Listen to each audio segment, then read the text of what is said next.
The children's TV show with a dark secret. Oh gosh. And it'll be worth 20 points. Oh gosh. Following his claims. No doubt. I got a picture on the front page of every newspaper in the country, right, Ron?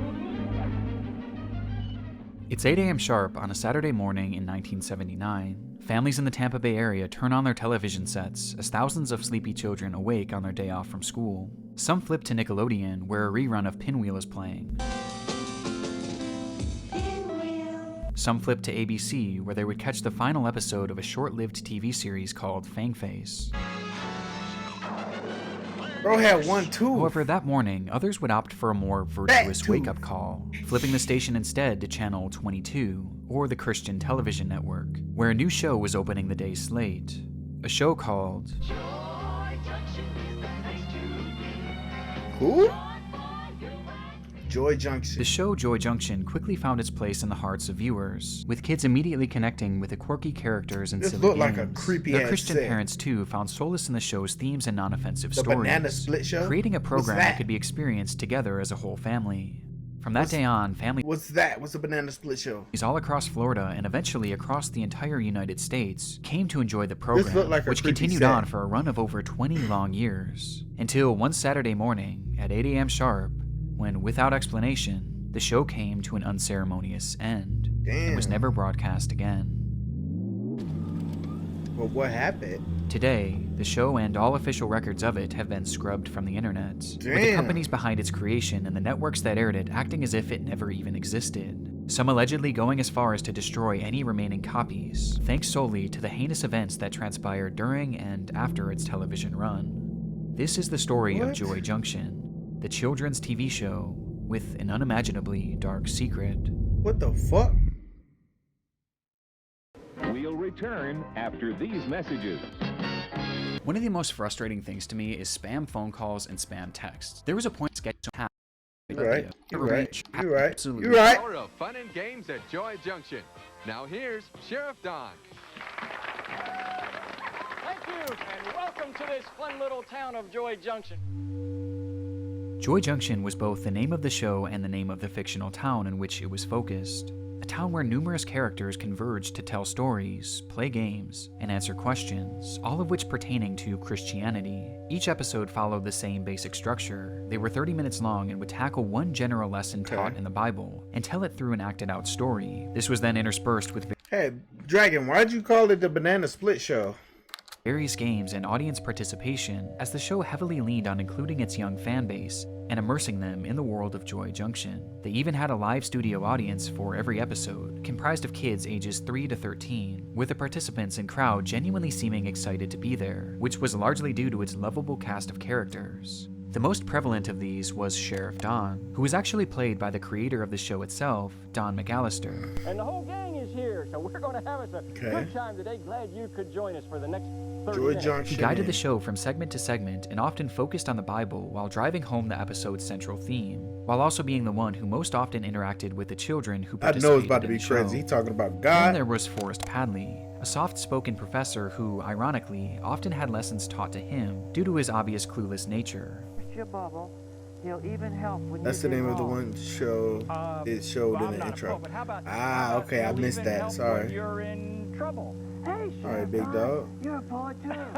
And of course, the fan favorite Whittler Dan, a caricature of a southern farmer known as the Goofy Boy, that rings my bell, man, when people sing character like that. Caricature. storyteller of the group. Good, yeah. Oh, hi. I'm just sitting here reading some of the mail from Joy Junction and some of the jokes in here. Would you like me to read some more? Oh, okay.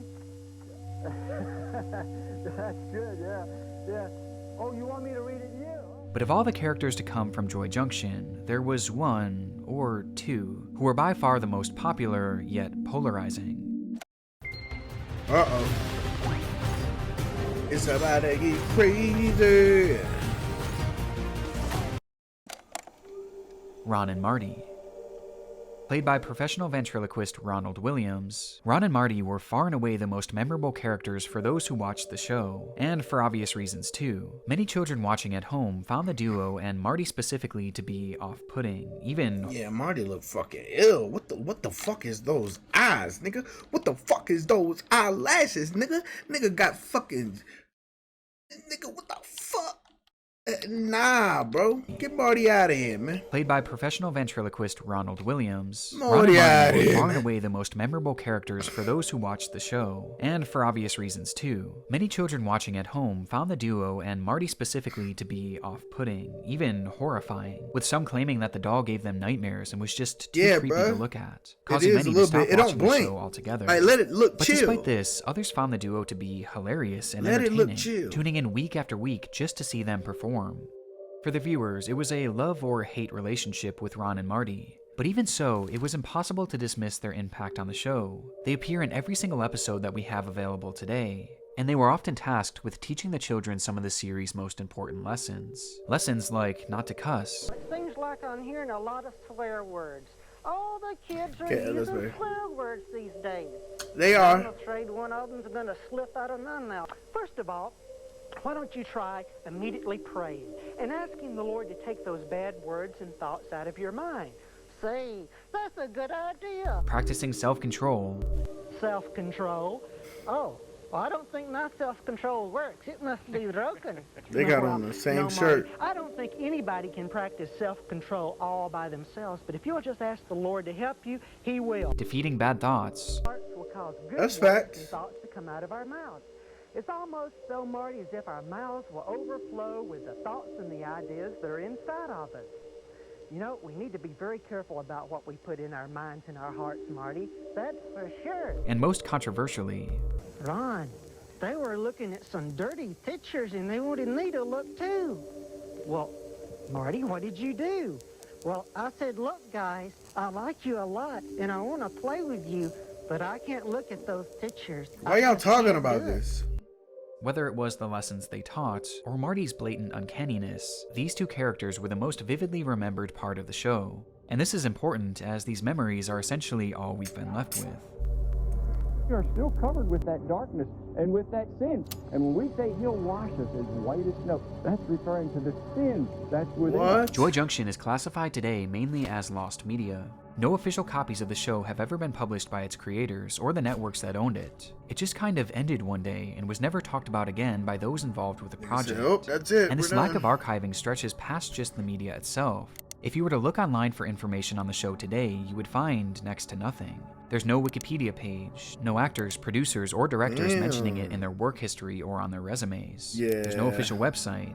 There's essentially I nothing. mean, that was a long Not time even ago so much too, as an though. official date in which the show started and ended, despite the fact that the show apparently ran for Well, 20 yeah, long nothing? years. We know for Damn! sure that the show aired on Whoa! CTN in the 1980s, specifically in Whoa, the it Tampa ran Bay for area. 20 years? Before And it nothing? served and ended, despite the fact that the show apparently ran for 20 long years. 20 fucking years? That's The Simpsons, bitch.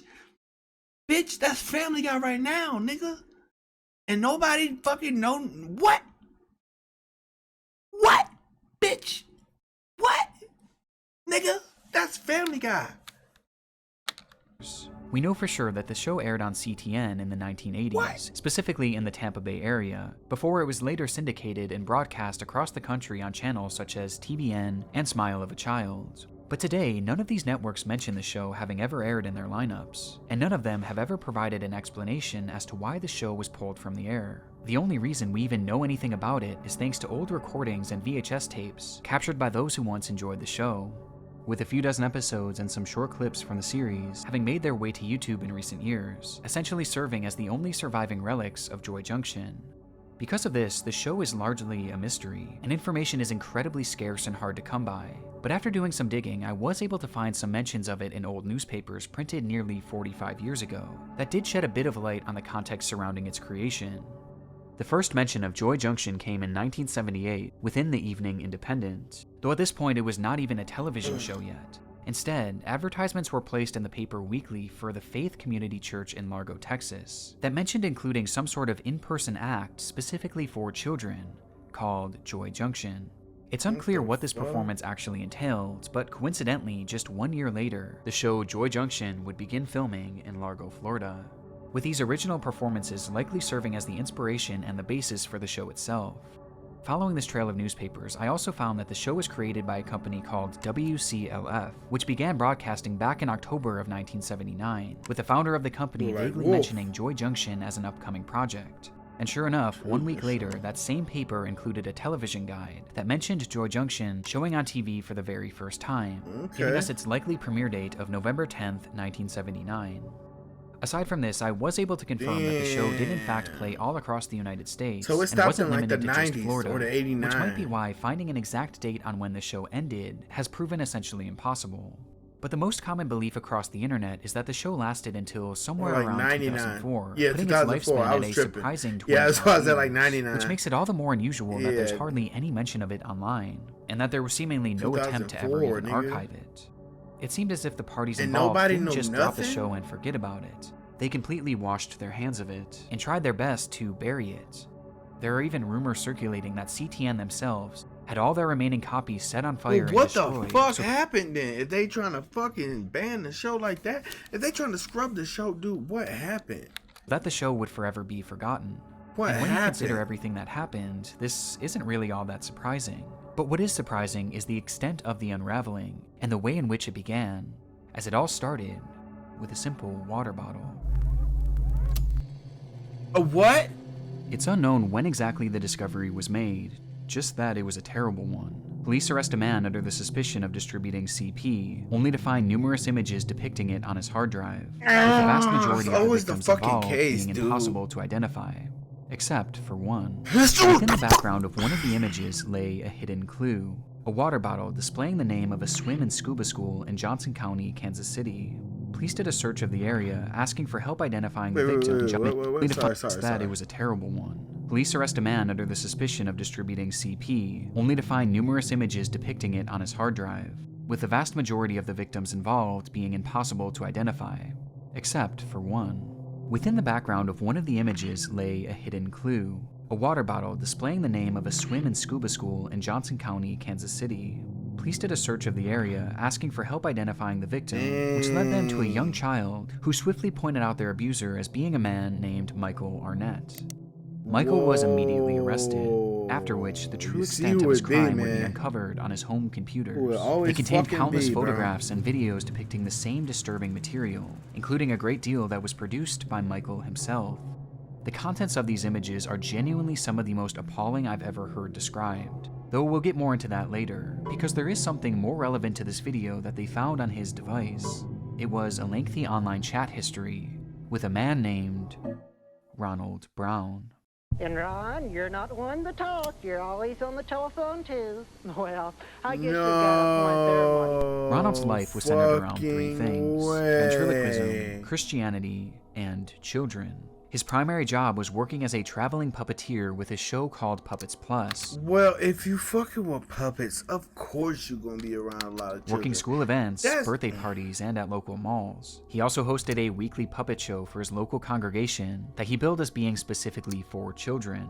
And of course, he had his role on Joy Junction. Every aspect of his life brought him in close proximity to children. And as it turns out, there were several undisclosed incidents that raised serious red flags about this. The first incident That's occurred in crazy, bro. 1998, at a time when Joy Junction was still believed to be in Crazy, circulation across TV stations. Brown was driving home late one evening when a police officer pulled him over for speeding. The officer shined his light in the car as Ronald reached for his documents, only for his light to catch something unusual stuck between the seat shit. cushions. It was underwear. Children's underwear. Oh Despite the my alarming nature of gosh, this, bro. Ronald would end up convincing the officer that nothing strange was going on, claiming Nigga, that the old how you pair of gonna briefs tell me? merely belonged to his puppet, Marty. That night, Ronald was allowed to drive away without further questioning. Though things get stranger from here. What? Around the time of this encounter, Ronald had been living in a home conveniently located less than a block away from a popular playground. And upon moving into this home, neighbors began to complain of Ronald's relationship with young children in the area. Every Wednesday, kids from around the block would ride their scooters and their bikes over to his house for free pizza. The group would eventually emerge from the home, Yo, and that's Ronald would drive weird. them in his van to a That's nearby weird. church, where he would supposedly perform his Nah. ventriloquism. These weekly meetups I were would have told my strange to kids, say the least, nah. especially because they I would have told my kids, nah, you're not going back to that man's house. You're not going back to that man's house. Those other kids can have all the free pizza they fucking want. But when they don't come back home, I'm gonna tell my son straight like this. When they come, or my daughter, they come, if they don't come back home, that'll be the last fucking pizza they'll eat. You won't be able to come back home to get more food. That'll be the last fucking pizza you eat. So go. If you want to. That's where it's gonna end. But nah, let me stop. I wouldn't traumatize. I'd be like, they nah. were allegedly fairly secretive, I'll bring it with down, some like, children some even real sneaking shit. off to meet the man without telling their parents. There were even other allegations that Ronald himself had hid their bikes underneath his home, almost as if he was trying to avoid keep any them suspicion. niggas there, yeah. And although I couldn't Well, find that concrete too. proof of this, it was rumored that when neighbors checked underneath his home, they reported not only finding these bikes, but used sex toys as well, which were stashed there for unknown reasons. There were never any sort of allegations made against Ron, legal or otherwise, but the red flags here are glaring. Red flags that seemingly went ignored, as people bought into Ronald's act as a God-fearing, silly ventriloquist. Though in reality, the chats found on the computer of Michael Arnett shattered this perception in the most dramatic way imaginable. Though even so, these chats aren't what you would expect. No, somehow they are much, much worse. Bro, I don't even want to fucking know. I don't even want to fucking know, bro. The following is a brief extract from Donald and Michael's what? Chat log. Oh my gosh, Ronald and Michael's chat log. Due to the graphic nature of these messages, I don't feel comfortable reading them out loud. Gosh, I'm not gonna read them out loud either, y'all. Like facts, y'all gonna have to read by yourself. Here we go.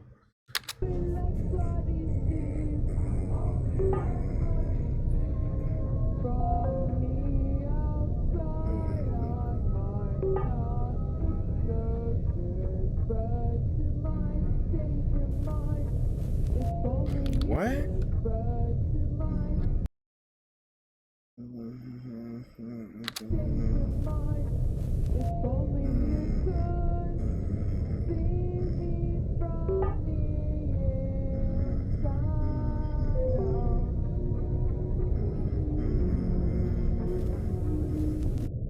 What Within the their fuck? conversations were numerous messages between the two men, fantasizing about not only killing children, Bruh, that's fucking crazy.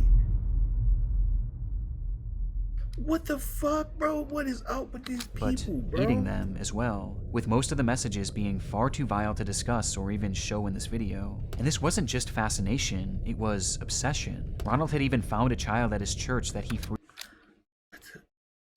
Would be so nice. A nice weekend meal. Oh my fucking gosh. What the fuck? What in the motherfucker? Lock him up! frequently Put him in fucking prison! Solitary confinement! discussed wanting to eat, mentioning that he would be the perfect feast for Easter, describing what it would be like to end his life and to consume his body. And this went far past just talking, as Brown had taken photos of the child from afar and had actually been formulating a plan to kidnap him. He had even sent a photo of the child with black lines drawn over it to show the various spots in which Ronald wanted to butcher him. Oh my gosh. Yo, what the fuck? Any luck with your boy? No, I still want. He was all supported by his friend Michael too, who himself claimed to have eaten multiple children, with the man even sending a photo of a 2-year-old girl that was seen inside of a pot, inside of an oven. And this wasn't the end of the shocking discoveries either, as things were made even worse upon investigators searching into Ronald's username, OLight. In doing so, they discovered an account on a website called cutedeadguys.net, which was and is a forum for sharing images of the dead between those who fetishize corpses. And within his account, Ronald stated that he was one of these people too, admitting that he loved the sight of dead boys ever since he was a young man. And he wasn't lying either. Upon these revelations, Ronald's home was raided, where police would find over 200 images containing CP, which didn't even include the hundreds of others showing tied-up children, children being abused, and children that appeared to be dead. Along with this, police also found— Yeah, I'm actually kind of fucking like getting lightheaded. That's fucking weird. Bro, that's fucking weird. Oh, what the fuck? I'm scaring myself now. Bro.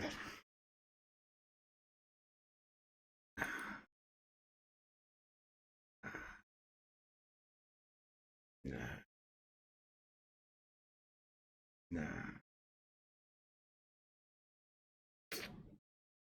Nah, we gotta finish though, bro. We gotta finish. We gotta finish, bro. Nah, we gotta finish. We ain't no bitches, bro. Where police would find over 200 images containing CP, which didn't even include the hundreds of others showing tied-up children, children being abused, and children that appeared to be dead. Along with this, police also found a blow-up sex doll in the home that was dressed in little boy's clothing, and inside one of his sock drawers was another hard drive with images of countless dead children, as well as— And what's taking so long for these niggas to catch on? What's taking so long for the fucking police to catch on? The parents to call the cops to do an investigation. What's so fucking long? What's taking so fucking long? They don't take long to fucking kill something. What's taking the cops so long to find these motherfucking sick ass people, bro? A single flyer for a missing child in the area. He also had hundreds of images of a young boy named Andrew who had attended Brown's church and youth group, with the boy having died of a brain tumor years before. Photos that showed the boy's slow physical decline, all the way until his memorial service. You know, Don, you have to invite Jesus Christ to come into your heart and ask him to forgive you. And then, see, I told you, bro, it was gonna be dark because this nigga's talking about fucking God, bro. And kid, like when God and kids come together, it's some dark shit, bro. It's some dark shit. It's some dark shit. It's always like that, bro. It's always like that. Upon his arrest, Ronald Brown admitted to everything. He truly did want to eat the child he had been eyeing up at his church, along with many others over the years. Though after saying this, he claimed that he would never actually have carried through with it. That Mike— Dragon, we ain't stopping, man. We can't stop. We ain't no bitches, bro. We ain't no bitches, bro. We ain't no bitches. We almost done. Michael and him were merely role-playing. This is some shit, This is heavily debated to this day. This is some shit. This is the shit that be happening that nobody want to talk about. Because this is the way that the world is today. This is the way that this is why we're down here today. Because niggas like this like to eat and do shit with children. So this is why we're down here today. So until all that shit goes away, we're not gonna fucking advance and shit. Technology can get as good as it wants. We not gonna do nothing. It ain't gonna change shit. It ain't gonna change shit. Everybody can be rich today, tomorrow. It ain't gonna change shit. Until all this shit stops. It's just gonna be more filth because niggas rich now. It's gonna be more filth because this shit ain't handled. But it gotta be talked about. It gotta be talked about. There isn't proof that any of these delusions spilled over to the real world, but that's only what we know of. And considering the large quantity of CP in his home, the self-admitted obsession with dead little boys, and the actual plans he had to kidnap and eat a child, it seemed clear that it was only a matter of time before he finally followed through with his desires.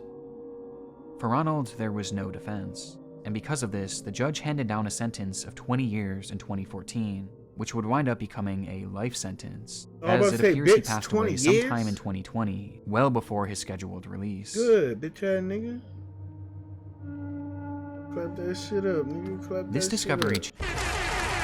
Get that nigga up out of here. We don't need that nigga now. Bye-bye. Changed the entire context surrounding Joy Junction, the wholesome TV show beloved by children all across the country, only for one of its main stars to be outed as a predator of the most disturbing caliber.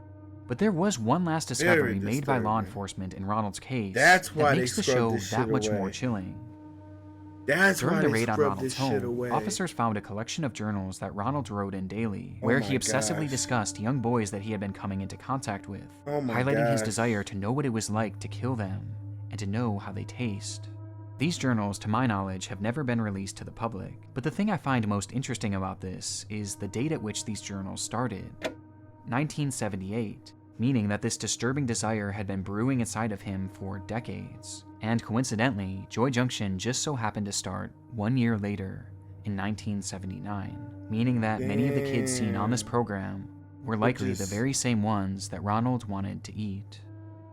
Oh Given my this context, it's no wonder why all gosh. parties involved with Joy Junction cut ties with it completely. It just changes the entire feeling of the show.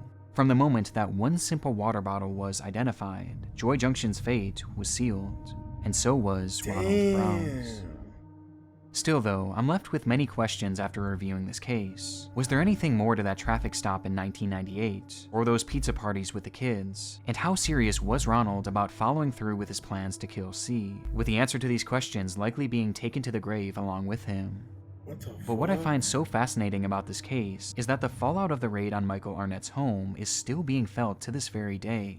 Honest devices weren't just chats from Ronald Brown. In fact, there were hundreds of other predators, with officers going on to arrest many of them, some of whom are still in the process of being tried and sentenced. And when reading into some of these other cases involving Michael, it's evident just how serious these people were about their dark cravings. One of these men was even recently caught having built an entire bunker, equipped with torture tools in preparation for his first victim, which he planned to share with Michael. On top of all the CP distribution, these fantasies about killing children weren't just roleplay.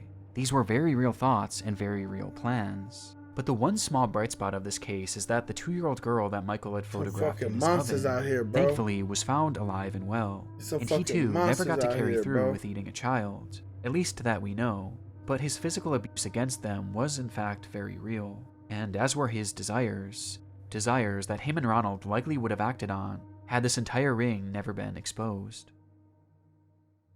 That's fucking sick, dude. When it was conceived, Joy Junction was meant to teach children morals, right from wrong, but ironically, many of these lessons just so happened to be taught by a man who was actively engaging in the very behaviors that were condemned by Joy Junction.